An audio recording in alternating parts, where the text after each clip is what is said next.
Good morning, everyone. At least morning here in the United States. We've got members from all over the world, so good afternoon, good evening, and good middle of the night for those of you calling from the other side of the world. Thank you for attending. I'm Brett Trusco. I'm the president of the International Association of Innovation Professionals. We started this journal 8.5 years ago when we founded the International Journal of Innovation Science. As we were publishing this through the years, executives kept coming to me with a common story, something to the effect of, we recruited and hired an expert at innovation. We had to let him go after a couple of years, and after recruiting, salary, severance, we're out about $500,000. Can you help me hire better? In the 3 years since we founded the International Association of Innovation Professionals, we've had over 550 members in 46 countries around the world. We have 2 country chapters to make the community more manageable, and we'll add at least 4 more chapters, probably 6 by the end of the year. We expect 800 members by the end of 2016. The certification exams we've completed to date are Certified Innovation Professional at a foundation level, Certified Innovation Manager, Design Thinking, and TREES. We expect advanced exams in tools and techniques, as well as measurement by the end of the year. Simultaneously, we're working downward with exams specific to certain industries. We're extremely excited about our growth and our current trajectory. We expect our community to be greater than 20,000 members worldwide by 2020. The amazing things I could tell you would take hours, but you dialed in here to talk to Robert Tucker. So here's our moderator, Erin Handel in Chicago. Thanks, Brett. This month, we want to focus on what it takes to lead innovation initiatives and the qualities of highly effective innovation professionals. So we're pleased to have Robert Tucker join us today to discuss his recent work in this area. Robert is an author and keynote speaker and former adjunct professor at UCLA who has coached and advised managers, executives, and innovation teams at organizations ranging from IBM to SAP to Citibank to American Express, among many others. His firm, the Innovation Resource Consulting Group, based in Santa Barbara, California. Today, his topic with us is developing leaders of innovation. So we're planning on 30 minutes of discussion with Robert, and then we're going to have a Q&A. So if you have some questions, there's 2 ways that you can ask them. The first way is to go into the questions tab and text chat your questions into the organizers. The other way is to go into the questions tab, type your name if you'd like to speak your question instead of text it. When the time comes, I will announce your name, and then I will unmute you. So, welcome, Robert. I want to start off by asking you how you got into this field of innovation, just so our participants have a sense of who you are.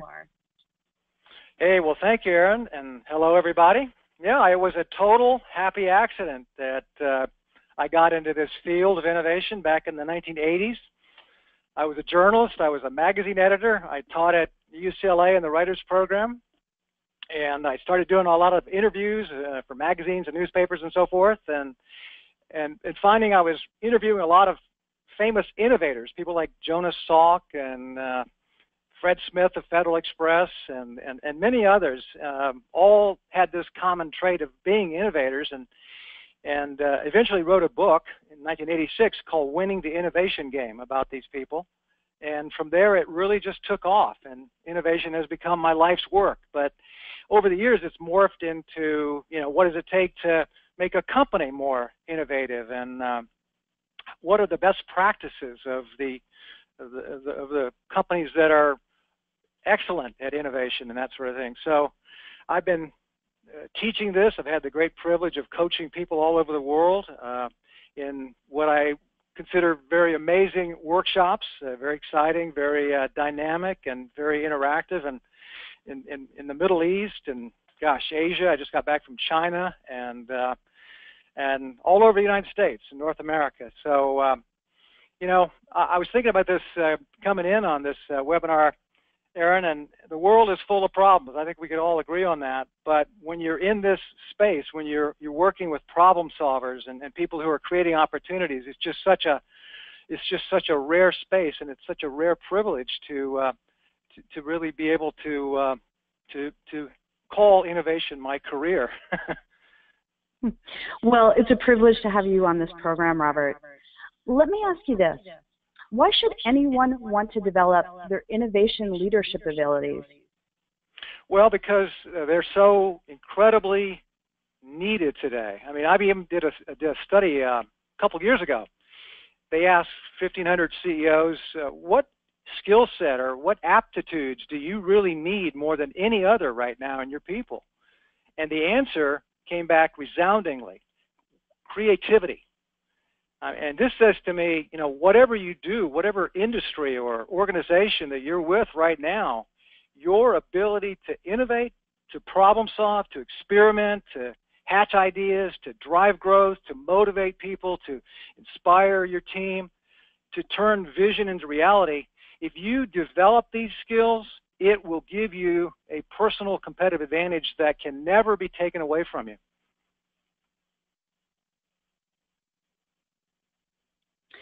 That is such an important point, Robert. As you say in your book, innovation is everybody's business.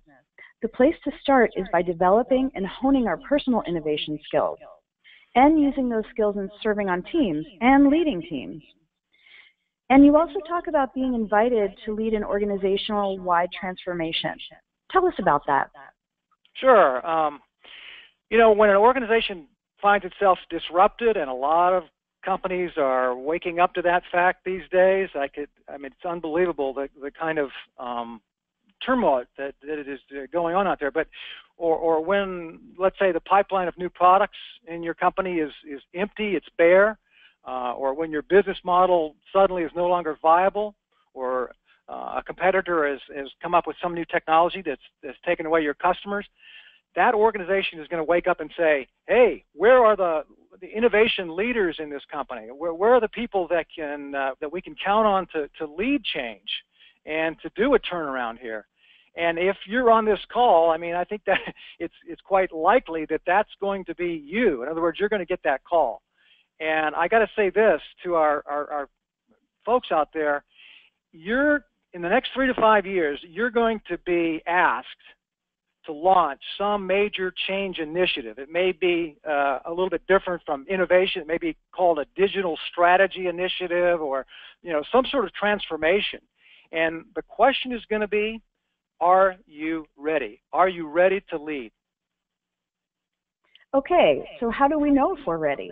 Can you give us an example of somebody who, as you say, got the call and what they did? Sure.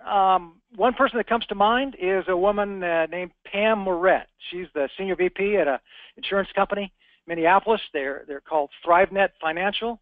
And I happened to interview Pam recently on one of my intelligent talk shows. I do these for trade association conferences, and they're kind of a step up from the usual panel discussion, and they're kind of more like a talk show on television. But ThriveNet, her company, was noticing, whoa, we got a little problem here, Houston. Average age of our customers getting older and older. Young people, millennials, Generation Xers, are just not coming into the pipeline. And so the CEO invited Pam to lead an internal startup. Different building, different team, different business model.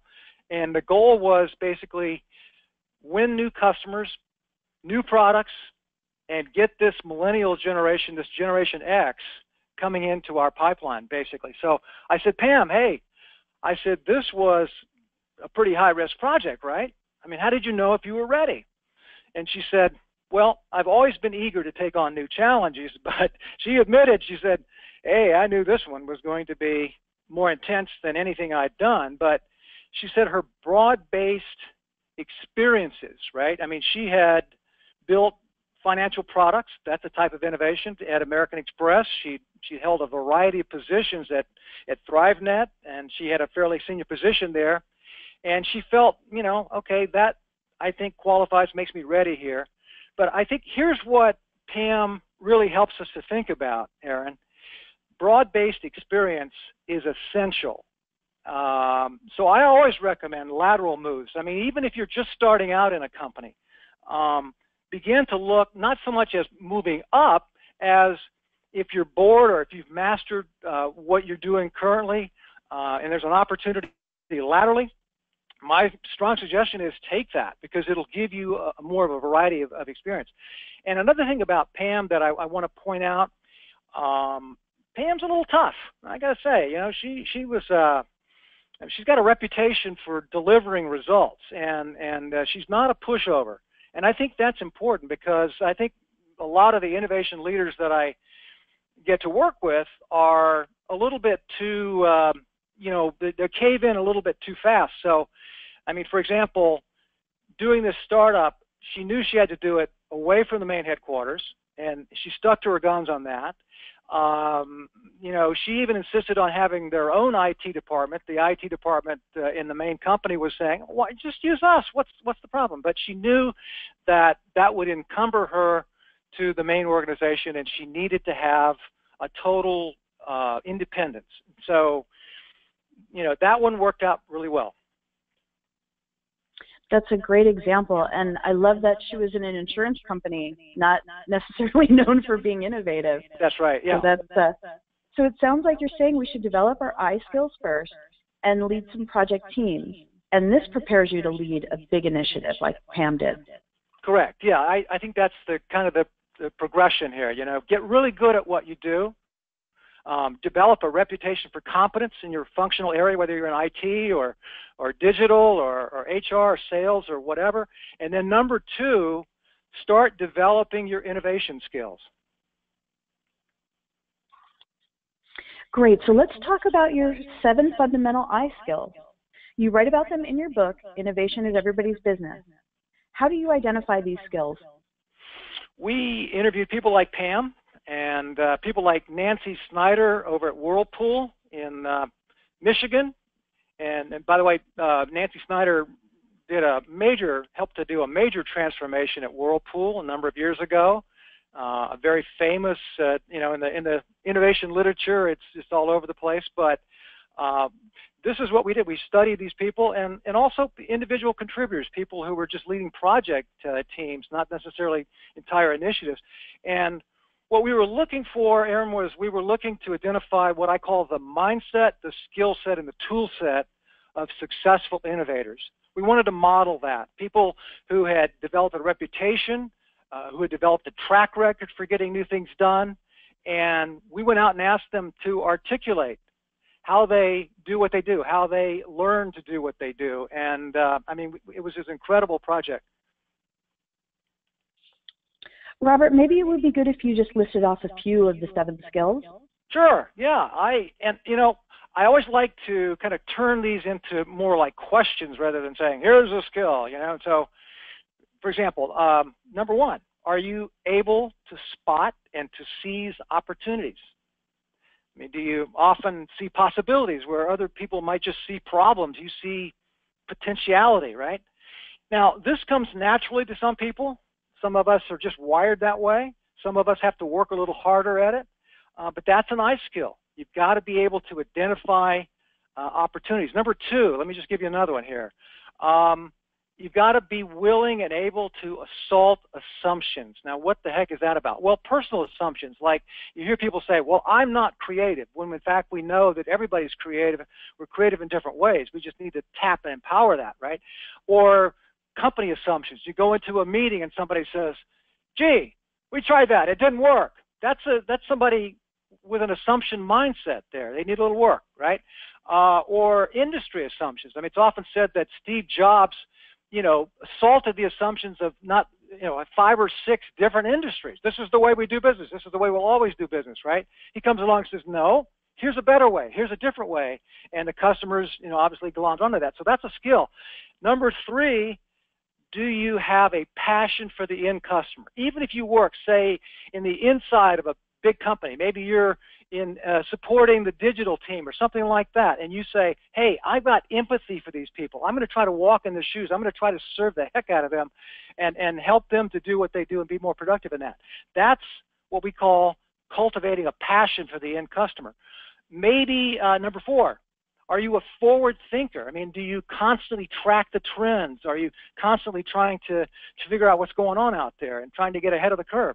That's a skill set, and we unpack these. And by the way, Aaron, I'm kind of breezing through them here in the interest of time, but you know, companies like American Express and LG and many, many others actually do study teams and study groups on these iSkills and use this book, you know, as a kind of a guidebook. And then they'll have, you know, different people pick a chapter and they kind of go through it. But let me give you another one. You're constantly, you know, you're idea oriented, right? Your idea factory is humming. You're constantly coming up with ideas, little ideas, big ideas, and those ideas fuel your project. They fuel your future. Let's see, what else? Let's see. You're a world-class collaborator. You're a great communicator. You work on your communication skills, your written and oral skills. You really know how to persuade people. You know how to galvanize a team. You know how to build trust in a team and really get people to perform at a real high level. And finally, number 7, you're able to sell your ideas, to persuade people. This is one that I got to say, you know, we were measuring this in our audiences on a 6-city Asian lecture workshop tour recently, and this is one where people kind of rate themselves fairly low on in a relative sense. And by the way, that reminds me, if you'd like to have this assessment, it takes 3 or 4 minutes. Just email me at info@innovationresource.com, info@innovationresource.com, and I'll be glad to send you this. But those are the building blocks of innovation leadership, Aaron. Great. Thanks, Robert. Those are excellent. And I know you had to breeze through them, so maybe when we take questions, people can ask you to explain a bit more. Sure. And speaking of questions, we already have some coming in, so folks, let me remind you, go to the questions tab on your control panel and text chat your questions into the organizers. We are getting some that are excellent already. So here's a thought. What if you're asked to lead and you don't feel you're quite ready? Should you say yes anyway? Oh, I don't think you ever feel completely ready. I mean, especially when it comes to something this complex.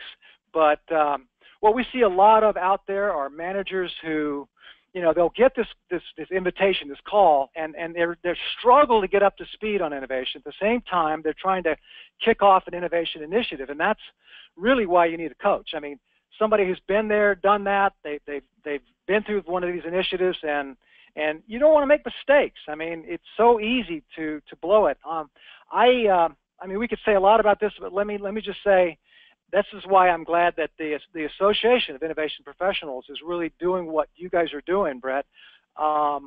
Because look, if you want to be an accountant or a lawyer or engineer, I mean, you study the curriculum and then, you know, you take a test. And so we don't have something like that yet in the innovation field, so it's really hard to know if you're ready. Wow, that's amazing. I wouldn't have thought that. And are there examples from your work with companies that you'd like to share on this topic? Sure, yeah. I mean, not long ago we worked with about a $5 billion consumer products company. They were being disrupted by, in this case, online competitors, but their growth had stalled. Their investors were saying, hey, what's happening? You know, where's the future growth going to come from? Where are the new products? And so a manager, let's call him Jim, got the call. He said, you know, they said, can you lead an innovation initiative? But unfortunately, the call did not come from the CEO. That's a little bit of a red flag there. It came from Jim's boss. And Jim had never done something of this magnitude before. He studied to be an engineer, not an innovation leader. So by the time they contacted us, he was a bit overwhelmed trying to get up to speed on innovation and do his day job at the same time. He was even teaching a physics course. So, you know, the things that he did right, though, just to kind of, because you're always going to, you know, have this kind of decision that you have to make up front, and it's you know, all the complexity confronts you almost right away. But he did recruit an innovation design team, a team to kind of help him organize this whole initiative. He unfortunately attracted very few senior people on that, which was kind of a a negative because you need a mix, you need some senior people. And the other thing he did was, because he's an engineer perhaps, but he stocked it with mostly other engineers. Well, you and I both know that that's a little bit of a no-go there too, because you need to really have more variety. And so again, we use an anonymous example like this just because you've got to look at, okay, here's what we're doing right, here's what we maybe didn't push back on, and so that's always going to be the choice. But I think that's why you need to have a coach in this process. So it sounds like you're saying that what you do at the start is really important, kind of like your example with Pam. She set things up the way she wanted to, and she stuck to her guns. Any red flags? Well, yeah, unfortunately there are actually a lot of them out there, but we usually get these calls from people after their plane is kind of down the runway there, but there's a huge tendency to ignore these red flags. I mean, we talked about a few of them there with our example of Jim, and I always say, if you're denied access to the chief, right? If your company's being disrupted, but you're being denied access to the chief, what does that tell you, right? When the CEO thinks that they can delegate innovation, walk away, Aaron, I mean, that is a huge red flag right there, or a potential red flag. I mean, you've got to convince, you've got to negotiate. I try to explain to CEOs whenever I can that there are a lot of things you can delegate, but innovation is not one of them. Leadership matters, and experience matters, and you just can't wing it and not make serious mistakes. I again talk about the need for training and experience and kind of moving up that continuum, right? The other day I asked a young man who's a Nestle pricing strategist is what he is. He just got his MBA from USC. And I said, how many courses in finance did you take at USC? And he said 5. And I said, well, how many innovation courses did you take? And he said 1, and it was taught by a finance person. And he said it wasn't very good. And the problem is we don't teach the best practices of innovation, Aaron. And if we do, we don't teach them very well generally. So this is why I'm excited about partnering with the International Association of Innovation Professionals, because we need to establish standards and practices and really teach these tools that Brett was talking about earlier. And I'd be glad to mention some of these best practices if you like. Thank you, Robert. The questions that are coming in are very interesting. Maybe I'm we should just cut to the chase and go to them. I've got these best practices that I want to try to get across, but hey, let's just maybe switch over to that in the remaining time that we've got here. Okay. Well, that's fantastic. Also, I've had folks ask me for your email again, and I'm going to put it up on the screen just to let everybody know that we will be providing Robert's email. So, Robert, can change be led by outsiders, for example, consultants, or does it have to be done from people inside the company? I think it has to be done by people inside the company. There are so many nuances that outsiders don't know. In fact, I really think that, especially when it comes to innovation transformation, that it's an inside job. The role of coaches and consultants and teachers and trainers is a vital role, but I think you've got to drive the initiative yourself. That's a great point. Also, because you've got the corporate history, which I think is important to know where you've been and where you're going. Right.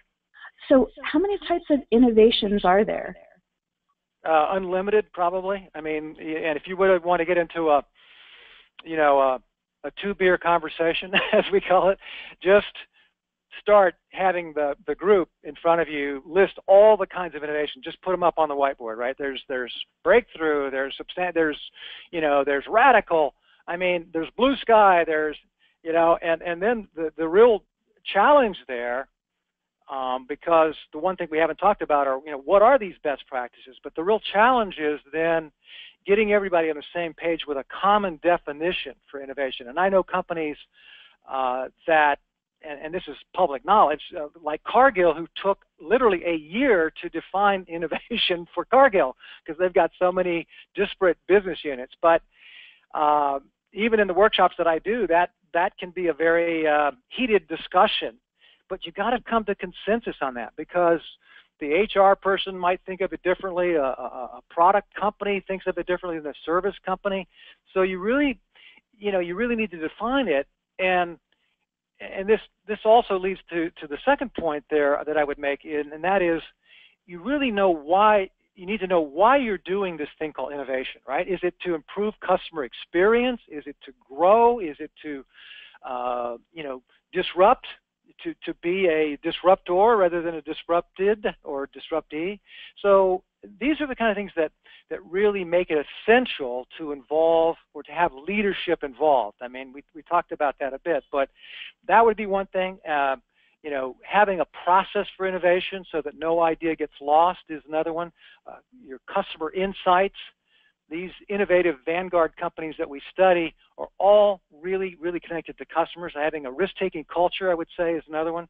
And then really involving everybody in the enterprise. I think those are part and parcel of the most significant things that these initiatives really need to kind of work out. How are we going to structure for innovation? How are we going to attack this thing called driving growth through innovation?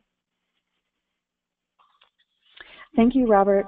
I sent everybody in your questions tab the email, which again is info@innovationresource.com. So if you check your questions tab, I did text it to everyone. Robert, this next question I think is really interesting. What is the difference between innovation and invention? Well, you can invent something, but it sits on the shelf and draws dust, or you can get a patent. You've invented something, but if it doesn't connect to a customer need and it's not monetized, it's just an invention. It becomes an innovation when it catches on, when it serves, and you capture some of that value for your company and for yourself. So that's kind of the difference there. So we had a question about what are the innovation skills, and I know you covered that. Is there anything else that you'd like to just reiterate that you find very important about the skills of innovation? Well, they're outlined in the book, Innovation's Everybody's Business, and as I say, some companies really take it to task and get in there and make it a kind of a study program, but yeah, I think each of them, I mean, I know we just breezed over them, but I think each of them deserves unpacking. And I think, learning these skills, people already have these skills. I mean, everybody in this call is collaborating, we're working on teams, but I think bringing them to conscious awareness, right?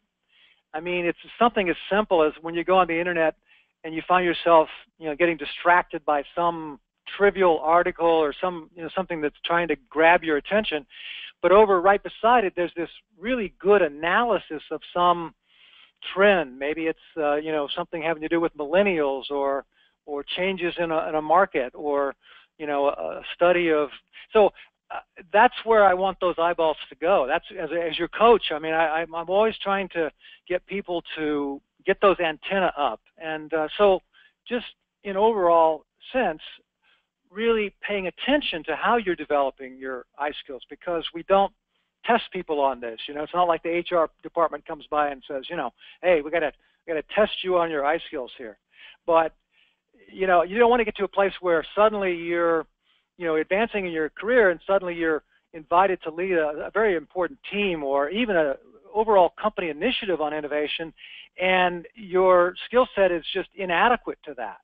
Right, so it's a missed opportunity if you're not prepared, and it's a tremendous opportunity. I mean, the people that do this sort of thing, yeah, they'll say it's difficult. There were sleepless nights, there were weekends I had to give up for my family, but this was one of the highlights of my career so far. They would say, I now have autonomy. I mean, people, I have reputational, what they call at Whirlpool.